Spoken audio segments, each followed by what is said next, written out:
اکرمہ بن ابو جہل ان 11 سالاروں میں سے تھے جنہیں خلیفہ المسلمین نے مختلف علاقوں میں مرتد اور باغی قبائل کی سرکوبی کے لیے بھیجا تھا۔ دوسرے قبیلے اتنے طاقتور نہیں تھے جتنا مسلمہ کا قبیلہ بنو حنیفہ تھا، اس لیے اس علاقے میں اکرمہ کو بھیجا گیا تھا۔ ان کے پیچھے پیچھے ایک اور سالار شرجیل بن حسنہ کو بھیج دیا گیا۔ خلیفہ ابوبکر نے شرجیل کو یہ حکم دیا تھا کہ وہ اکرمہ کو مدد دیں گے۔ اکرمہ یمامہ کی طرف جا رہے تھے۔ یہ 2 مہینے پہلے کی بات ہے۔ اس وقت خالد طلیحہ سے نبرد آزما تھے، انہوں نے طلیحہ کو بہت بری شکست دی تھی۔ یہ خبر اکرمہ تک پہنچی تو وہ جوش میں آ گئے۔ انہوں نے ابھی کسی قبیلے کے خلاف جنگی کارروائی نہیں کی تھی۔ کچھ دنوں بعد اکرمہ کو خبر ملی کہ خالد نے سلم کے طاقتور لشکر کو شکست دی ہے۔ مورخ لکھتے ہیں کہ اکرمہ پر انسانی فطرت کی ایک کمزوری غالب آ گئی۔ انہوں نے اپنے ساتھی سالاروں سے کہا کہ خالد فتح پہ فتح حاصل کرتے جا رہے ہیں اور انہیں ابھی لڑنے کا موقع بھی نہیں ملا۔ خالد اور اکرمہ اسلام قبول کرنے سے پہلے کے ساتھی اور ایک جیسے جنگجو اور مان جنگ کے ایک جیسے قائد تھے۔ کیوں نہ ہم ایک ایسی فتح حاصل کریں جس کے سامنے خالد کی تمام فتوحات کی اہمیت ختم ہو جائے۔ اکرمہ نے اپنے ماتحت سالاروں سے کہا، مجھے اطلاع مل چکی کہ شرجیل بن حسنہ ہماری مدد کو آ رہا ہے، معلوم نہیں وہ کب تک پہنچے۔ میں زیادہ انتظار نہیں کر سکتا، میں مسلمہ پر حملہ کروں گا۔ مسلمہ معمولی عقل و ذہانت کا آدمی نہیں تھا، اسے معلوم تھا کہ مسلمان اس کی نبوت کو برداشت نہیں کر رہے اور کسی بھی روز اسلامی لشکر اس پر حملہ کر دے گا۔ اس نے اپنے علاقے کے دفاع کا بندوبست کر رکھا تھا، جس میں دیکھ بھال اور جاسوسی کا انتظام بھی شامل تھا۔ اکرمہ سوچے سمجھے بغیر بڑھتے گئے اور یمامہ کے قریب پہنچ گئے۔ وہ چونکہ جذبات سے مغلوب ہو کر جا رہے تھے اس لیے احتیاط نہ کر سکے کہ دشمن دیکھ رہا ہوگا۔ انہیں مسلمہ کے جاسوسوں نے دیکھ لیا اور مسلمہ کو اطلاع دی۔ ایک اور علاقے میں جہاں اونچے ٹیلے اور ٹیکریاں تھیں، اکرمہ و مسلمہ کے کچھ آدمی دکھائی دیے۔ اکرمہ نے ان پر حملہ کر دیا مگر یہ مسلمہ کا بچھایا ہوا جال تھا۔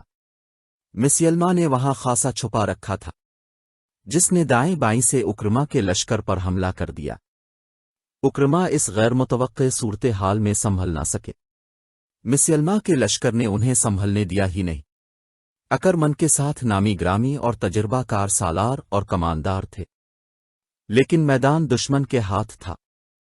اس نے مسلمانوں کی کوئی چال کامیاب نہ ہونے دی۔ اکرمہ کو نقصان اٹھا کر پسپا ہونا پڑا۔ اکرمہ اپنی اس شکست کو چھپا نہیں سکتے تھے، چھپا لیتے تو لشکر میں سے کوئی مدینہ اطلاع بھیج دیتا۔ چنانچہ اکرمہ نے خلف المسلمین وہ لکھ بھیجا کہ ان پر کیا گزری ہے۔ خلیفہ ابوبکر کو سخت غصہ آیا۔ انہوں نے اکرمہ کو واضح حکم دیا تھا کہ شرجیل کا انتظار کریں اور اکیلے مسلمہ کے سامنے نہ جائیں، مگر اکرمہ نے جلد بازی سے کام لیا تھا۔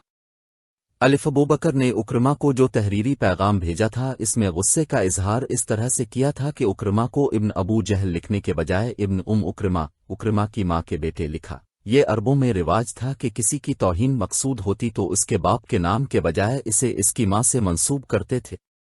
خلیفہ المسلمین نے لکھا، اے ابن الفام اکرمہ، میں تمہاری صورت نہیں دیکھنا چاہتا، میں یہ بھی نہیں چاہتا کہ مدینہ آؤ۔ تم آئے تو یہاں کے لوگوں میں مایوسی پھیلاؤ گے، مدینہ سے دور رہو۔ تم اب کی امہ کا علاقہ چھوڑ دو اور حذیفہ کے ساتھ جا ملو اور اہل عمان سے لڑو۔ وہاں سے فارغ ہو کر عرفجہ کی مدد کے لیے مہرہ چلے جانا، اس کے بعد یمن جا کر مہاجر بن امیہ سے جا ملنا۔ جب تک تم سالاری کے معیار پر پورے نہیں اترتے مجھے اپنی صورت نہ دکھانا، میں تم سے بات تک نہیں کروں گا۔ خلف المسلمین ابوبکر نے شرجیل کو پیغام بھیجا کہ وہ جہاں ہیں وہیں رہیں اور جب خالد ہمیں تو اپنا لشکر ان کے ساتھ کر کے خود ان کے ماتحت ہو جائیں۔ خالد کو بتا دیا گیا تھا کہ شرجیل کا لشکر بھی انہیں مل رہا ہے۔ وہ خوش ہوئے کہ اب وہ مسلمہ کا مقابلہ بہتر طریقے سے کر سکیں گے۔ انہیں توقع تھی کہ شرجیل کا لشکر تازہ دم ہوگا، مگر یہ لشکر خالد کو ملا تو وہ تازہ دم نہیں تھا۔ اس میں کئی مجاہدین زخمی تھے۔ کیا ہوا شرجیل؟ خالد نے پوچھا۔ ندامت کے سوا میرے پاس کوئی جواب نہیں۔ شرجیل نے کہا، میں نے خلیفہ المسلمین کی حکم عدولی کی ہے۔ میرے لیے حکم تھا کہ اکرما کو مدد دوں، مگر میرے پہنچنے سے پہلے اکرما مسیلمہ کے لشکر سے ٹکر لے کر پسپا ہو چکا تھا۔ یہ ایک خبر تھا جس نے مجھ پر بھی غلبہ پا لیا کہ ایک فتح تمہارے حساب میں لکھی جائے۔ باریک بین اور دور اندیش خالد نے طنزیہ لہجے میں شرجیل کا جواب پورا کرتے ہوئے کہا، اکیلے پتھروں کی کوئی طاقت نہیں ہوتی شرجیل، پتھر مل کر چٹان بنا کرتے ہیں، پھر اس چٹان سے جو ٹکراتا ہے وہ دوسری بار ٹکرانے کے لیے زندہ نہیں رہتا۔ خود غرضی اور ذاتی مفاد کا انجام دیکھ لیا تم نے۔ اکرما جیسا تجربہ کار سالار پٹ کر ذلیل ہو چکا ہے۔ میں تم پر کرم کرتا ہوں کہ خلیفہ کو تمہاری حماقت کی خبر نہیں ہونے دوں گا۔ شرجیل بن حسنہ نے اکرما جیسی غلط حرکت کی تھی۔ اس نے بھی خالد سے بازی لے جانے کے لیے راستے میں مسیلمہ کے لشکر سے ٹکر لی اور پسپا ہونا پڑا تھا۔ مسیلمہ کذاب دربار لگائے بیٹھا تھا۔ ٹھنگنے قد والا یہ بدصورت انسان مکمل نبی بن چکا تھا۔ اس کا قبیلہ بنو حنیفہ تو اسے نبی مان ہی چکا تھا۔ دوسرے قبیلے کے لوگ جوک در جوک اس کی کے لیے آتے اور اس کی ایک جھلک دیکھنے کو بے تاب رہتے تھے۔ لوگوں نے اس کی قوت اور کرامات دیکھ لی تھیں۔ اب اس کے پیروکاروں نے 2 معجزے اور دیکھ لیے تھے۔ انہوں نے مسلمانوں کے 2 نامور سالاروں کو ذرا سی دیر میں میدان سے بھگا دیا تھا۔ مذہبی اور نظریاتی کے لحاظ سے تو مسلمان ریشم کی طرح نرم تھے، لیکن دان جنگ میں وہ فولاد سے زیادہ سخت اور بجلیوں کی طرح قہر بن جاتے تھے۔ جنگی لحاظ سے مسلمان دہشت بن گئے تھے۔ اکرما اور شرجیل نے اپنی غلطی اور کج فہمی شکست کھائی تھی، لیکن بنو حنیفہ نے انہیں اپنے کذاب نبی کے معجزوں اور کرامات کے کھاتے میں لکھ دیا۔ وہ کہتا تھا کہ مسلمانوں کو مسیلمہ کے سوا کون شکست دے سکتا ہے۔ نہار الرجال، مسیلمہ نے اپنے پاس بیٹھے ہوئے اپنے دسن راست نہار الرجال سے کہا، اب ہمیں مدینہ کی طرف کوچ کی تیاری کرنی چاہیے۔ مسلمانوں میں اب وہ دم خم نہیں رہا۔ پہلے بیان ہو چکا ہے کہ نہار الرجال بن انفو وہ شخص تھا جس نے رسول کریم کے سائے تلے بیٹھ کر قرآن پڑھا اور مذہب پر عبور حاصل کیا تھا اور اسے مبلغ بنا کر مسیلمہ کے علاقے میں بھیجا گیا تھا، مگر اس پر مسیلمہ کا جادو چل گیا۔ اس نے مسیلمہ کی نبوت کا پرچار شروع کر دیا۔ آیات قرآنی کو توڑ موڑ کر اس نے ان لوگوں کو بھی مسیلمہ کا پیروکار بنا دیا جو اسلام قبول کر چکے تھے۔ مسیلمہ نے اسے اپنا معتمد خاص بنا لیا تھا۔ یہ شراب اور نسوانی حسن کا جادو تھا۔ خود مسیلمہ جس کی شکل و صورت مکروسی تھی اور قد مضحکہ خیز حد تک ٹھنگنا تھا، عورتوں میں زیادہ مقبول تھا۔ مورخ لکھتے ہیں کہ عورتوں کے لیے اس میں ایک مخصوص کشش تھی۔ سجا جیسی عورت جو کلوپترا کی طرح جنگی قوت لے کر مسیلمہ کو تحقیق کرنے آئی، صرف ایک ملاقات میں اس کی بیوی بن گئی تھی۔ یہ مسیلمہ کی جسمانی طاقت اور مقناطیسیت تھی۔ اب تو وہ بہت بڑی جنگی طاقت بن گیا تھا۔ اکرما اور شرجیل کو پسپا کر کے اس کے اپنے اور اس کے لشکر کے حوصلے بڑھ گئے تھے۔ وہ اب مدینہ پر چڑھائی کی باتیں کر رہا تھا۔ وہ دربار میں بیٹھا نہار الرجال سے کہہ رہا تھا کہ مدینہ کی طرف کوچ کی تیاری کرنی چاہیے۔ نہار الرجال کچھ کہنے بھی نہیں پایا تھا کہ مسیلمہ کو اطلاع دی گئی کہ ایک جاسوس آیا ہے۔ مسیلمہ نے اسے فوراً بلا، مسلمانوں کا لشکر آ رہا ہے۔ جاسوس نے کہا، تعداد 10 اور 15,000 کے درمیان ہے۔ تم نے جب دیکھا یہ لشکر کہاں تھا؟ مسیلمہ نے پوچھا۔ وادی حنیفہ سے کچھ دور تھا۔ جاسوس نے کہا، اب اور آگے آ چکا ہوگا۔ ان بدبختوں کو موت وادی حنیفہ میں لے آئی ہے۔ مسیلمہ نے رعونت سے کہا، نہیں معلوم نہیں کہ ان کا 10-15,000 کا لشکر میرے 40,000 شیروں کے ہاتھوں چیرا پھاڑا جائے گا۔ وہ اٹھ کھڑا ہوا۔ تمام درباری احترام کے لیے اٹھے۔ وہ نہار الرجال کو ساتھ لے کر دربار سے نکل گیا۔ اس نے اپنا گھوڑا تیار کرایا، نہار الرجال کو ساتھ لیا اور دونوں گھوڑے انہیں کیوما سے دور لے گئے۔ وہ وادی حنیفہ کی طرف جا رہے تھے۔ اس وادی سے وہ زندہ نہیں نکل سکیں گے۔ راستے میں مسیلمہ نے نہار الرجال سے کہا، میرے اس پھندے سے وہ واقف نہیں۔ نہار الرجال نے قہقہا لگایا اور کہا، آج محمد کا اسلام وادی حنیفہ میں دفن ہو جائے گا۔ وہ آدھا راستہ طے کر چکے تھے کہ آگے سے ایک گیوڑ سوار گھوڑا سر پر دوڑاتا آ رہا تھا۔ مسلمہ کو دیکھ کر وہ رک گیا۔ یا نبی! گیوڑ سوار نے ہان پتی ہوئی آواز میں کہا، مجن مرارہ کو مسلمانوں نے قید کر لیا ہے۔ مجام کو؟ مسلمہ نے حیرت سے کہا۔ مج کو مسلمانوں نے نہار الرجال نے ڈی ہوئی سی آواز میں کہا۔ مجامیہ کی ٹکر کا ہمارے پاس اور کوئی سالار نہیں۔ مسلمہ نے کہا، مجا علیہ السلام کا قید ہو جانا ہمارے لیے اچھا شگون نہیں۔ مجائے بن مرارہ مسلمہ کا بڑا ہی قابل اور دلیر سالار تھا۔ وہ خالد سے ملتا جلتا تھا۔ مورخوں نے لکھا ہے کہ خالد کے مقابلے میں لڑنے اور جنگی چالیں چلنے کی اہلیت صرف مجاعدہ مسلمانوں کے ہاتھ اس طرح چڑھ گیا تھا کہ اس کے کسی قریبی رشتہ دار کو بنی عامر اور بنی تمیم کے کچھ لوگوں نے قتل کر دیا تھا۔ مجاعد نے مسلمہ سے اجازت لی تھی کہ وہ لشکر کے 40 سوار ساتھ لے جا کر اپنے رشتہ دار کے قتل کا انتقام لے لے۔ مسلمہ اپنے اتنے قابل سالار کو مایوس نہیں کر سکتا تھا۔ اس نے اسے اجازت دے دی۔ مجا علیہ السلام اپنے دشمن کی بستی میں گیا اور انتقام لے کر واپس آ رہا تھا۔ اسے نہیں تھا کہ جس علاقے کو وہ محفوظ سمجھتا تھا وہ اب محفوظ نہیں۔ اس نے اپنے سواروں کو ایک جگہ آرام کے لیے روک لیا۔ وہ سب اپنا فرض کامیابی سے پورا کر آئے تھے۔ گھوڑوں کی زینے اتار کر وہ لیٹ گئے اور گہری نیند سو گئے۔ خالد کا لشکر اسی طرف آ رہا تھا۔ علی صبح اس لشکر کا ہراول دستہ وہاں پہنچا جہاں مجا علیہ السلام اپنے 40 سواروں کے ساتھ گہری نیند سویا ہوا تھا۔ ان سب کو مجاہدین نے جگایا۔ ان سے ہتھیار اور گھوڑے لے لیے اور انہیں حراست میں لے لیے اور پیچھے خالد کے پاس لے گئے۔ خالد کو معلوم نہیں تھا کہ مجامیہ مسلمہ کا بڑا قیمتی سالار ہے۔ خالد اسے بھی محض سوار آ رہے تھے۔ انہوں نے دراصل بڑا موٹا شکار پکڑا تھا۔ انہوں نے یہ تو بتا دیا کہ وہ مسلمہ کی فوج کے آدمی ہیں، لیکن مجا علیہ السلام کا رتبہ ظاہر نہ ہونے دیا۔ کیا تم ہمارے مقابلے کے لیے آئے تھے؟ خالد نے ان سے پوچھا۔ نہیں، ایک نے جواب دیا، ہمیں تو معلوم ہی نہ تھا کہ مسلمانوں کا لشکر آ رہا ہے۔ ہم بنی عامر اور بنی تمیم سے اپنے ایک خون کا بدلہ لینے گئے تھے۔ میں نے مان لیا۔ خالد نے کہا، میں تمہاری جان بخشی کر سکتا ہوں۔ اب میرے اس سوال کا جواب دو کہ تم کسے اللہ کا سچا رسول مانتے ہو اور کس پر ایمان رکھتے ہو؟ بے شک مسلمہ اللہ کا سچا رسول ہے، ایک سوار نے جواب دیا۔ خدا کی قسم! خالد نے کہا، تم میری توہین کر دیتے تو میں تمہیں بخش دیتا، اپنے رسول کی توہین کو میں کس طرح برداشت کر سکتا ہوں؟ تم اپنے رسول کو مانو، ہم اپنے نبی کو مانتے ہیں۔ مجا علیہ السلام نے کہا، اصل بات بھی یہی ہے کہ مسلمہ رسالت میں محمد کا برابر کا حصہ دار ہے۔ ہم سب کا عقیدہ یہی ہے۔ سواروں نے کہا، ایک نبی تم میں سے ہے، ایک نبی ہم میں سے ہے۔ خالد نے تلوار کھینچی اور ایک ہی وار سے ایک سوار کا سر اڑا دیا اور حکم دیا کہ سب کو قتل کر ڈالو۔ خالد کے آدمی آگے بڑھے اور مجا علیہ السلام کو پکڑ کر اس کا سر کاٹنے کے لیے جھکا دیا۔ اسے قتل کرنے والے کی تلوار ہوا میں بلند ہوئی۔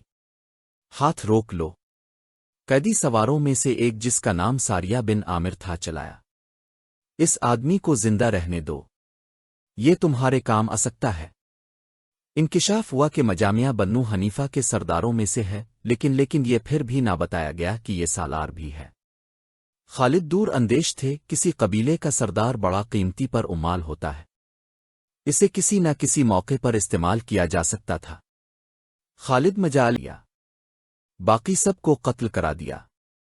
مسلمہ کے لیے مجا علیہ السلام کی گرفتاری کوئی معمولی نقصان نہیں تھا، لیکن وادی حنیفہ وہ پھندا تھا جو اس نقصان کو پورا کر سکتا تھا۔ اس کے علاوہ مسلمہ کے لشکر کی تعداد 40,000 تھی اور مسلمانوں کی تعداد 13,000 تھی۔ مسلمہ کے پاس گیوڑ سوار اور شتر سوار دستے زیادہ تھے۔ بعض مورخوں نے مسلمہ کے لشکر کی تعداد 30,000 لکھی ہے۔ بہرحال تعداد 40,000 سے زیادہ تھی، کم نہ تھی۔ خالد کی ایک کمزوری تو یہ تھی کہ لشکر کی تعداد خطرناک حد تک کم تھی، دوسری کمزوری یہ کہ وہ اپنے مستقر سے بہت دور تھے جہاں کمک اور رسد کا پہنچنا ممکن نہیں تھا۔ انہیں صرف ایک سہولت حاصل تھی، اس علاقے میں پانی اور جانوروں کے لیے ہرے چارے کی کمی نہیں تھی۔ وہ زرخیز کھیتوں اور باغوں کا علاقہ تھا۔ مسیلمہ کو ہرے بھرے کھیتوں اور باغوں کا غم کھا رہا تھا۔ اس نے نہار الرجال سے کہا کہ وہ ایسے انداز سے لڑنا چاہتا ہے کہ مدینہ کا لشکر بستیوں کو، کھیتوں کو اور باغوں کو نہ اجاڑ سکے۔ تاریخوں میں لکھا ہے کہ مسیلمہ کسی قسم کے تذبذب، اضطراب، پریشانی میں مبتلا نہ تھا۔ وہ اس طرح سے بات کرتا تھا جیسے اسے اپنی فتح کا یقین ہو۔ وہ بڑی موزوں بنیادوں پر کھڑا بات کر رہا تھا۔ اس کا 40,000 کا لشکر برتر بھی تھا، اور یہ سب مسیلمہ کے نام پر جانے قربان کرنے والے لوگ تھے۔ مسیلمہ کی نبوت کا تحفظ ان سب کے لیے جنون بن چکا تھا۔ خالد پھندے میں آنے والے سالار نہیں تھے۔ موتہ میں وہ پھندے میں آ چکے تھے۔ یمامہ کے علاقوں سے وہ واقف نہیں تھے۔ انہوں نے دیکھ بھال اور آگے کی زمین کا جائزہ لینے کے لیے ایک پارٹی بھیج دی تھی۔ رات کو اس پارٹی نے جو رپورٹ دی، اس کے مطابق خالد نے اپنا رستہ بدل دیا تاکہ حنیفہ کی وادی کے اندر سے نہ گزرنا پڑے۔ وہ ذرا دور کا چکر کاٹ کر آگے نکل گئے۔ مسلمہ نے بھی دیکھ بھال کا انتظام کر رکھا تھا۔ اسے اطلاع ملی کہ مدینہ والے آگے نکل گئے ہیں، تو اس نے اپنا لشکر بڑی تیزی سے اقربا کے میدان میں منتقل کر دیا۔ خالد کی نظر اسی میدان پر تھی، لیکن دشمن پہلے پہنچ گیا تھا۔ خالد نے ایک جگہ دیکھ لی جو میدان سے بلند تھی، انہوں نے وہیں اپنا لشکر روک لیا۔ وہاں سے وہ مسیلمہ کے پڑاؤ کو اچھی طرح دیکھ سکتے تھے۔ مسیلمہ نے اسی میدان کو بہتر اور موزوں سمجھا تھا۔ ایک تو اس نے اپنے لشکر کا تمام تر ساز و سامان اور مال و اسباب اپنی خیمہ گاہ سے پیچھے رکھا تھا۔ دوسرے یہ کہ کھیتیاں اور باغات بھی لشکر کے پیچھے تھے۔ ان سب کی وہ بڑی اچھی طرح سے حفاظت کر سکتا تھا۔ اس نے یہ بھی دیکھ لیا تھا کہ خالد یہاں سے آگے یمامہ کو بڑھے تو وہ ان پر عقب سے حملہ کر دے گا۔ خالد بھی اس صورت کو بھانپ چکے تھے کہ وہ یہاں سے آگے بڑھے تو مارے جائیں گے۔ مسیلمہ نے اپنے کو 3 حصوں میں تقسیم کر دیا۔ اس نے دائیں حصے کی قیادت نہار الرجال کو دی۔ بائیں حصے کا سالار محکم بن طفیل تھا، اور درمیان میں یعنی قلب میں وہ خود رہا۔ اس نے اپنے بیٹے کو، جس نام شرجیل تھا، کہا کہ وہ لشکر سے خطاب کرے۔ ایک جیل بن حسنہ خالد کے لشکر کا سالار تھا۔ مسیلمہ کے بیٹے کا نام بھی شرجیل تھا۔ شرجیل گھوڑے پر سوار ہوا اور اپنے لشکر کے 3 حصوں کے سامنے باری باری جا کر کہا، اے بنو حنیفہ، آج اپنی آن اور اپنی آبرو پر مر مٹنے کا وقت آ گیا ہے۔ خدا نے تمہارے نبی کو نبوت دی ہے۔ آج اپنی نبوت اور آبرو کی خاطر اس طرح لڑو کہ مسلمانوں کو پھر کبھی تمہارے سامنے آنے کی جرت نہ ہو۔ اگر تم نے پیٹھ دکھائی تو دشمن تمہاری بیویوں، تمہاری بہنوں اور تمہاری بیٹیوں کو لونڈیاں بنا لے گا، اور اس زمین پر ہی جو تمہاری زمین ہے ان کی آبرو لوٹے گا۔ کیا تم یہ منظر برداشت کر لو گے؟ مسیلمہ کے لشکر کو جیسے آگ لگ گئی ہو۔ وہ مسیلمہ کے نام کے نعرے لگانے لگے، گھوڑے کھر مار مار کر ہنانانے لگے۔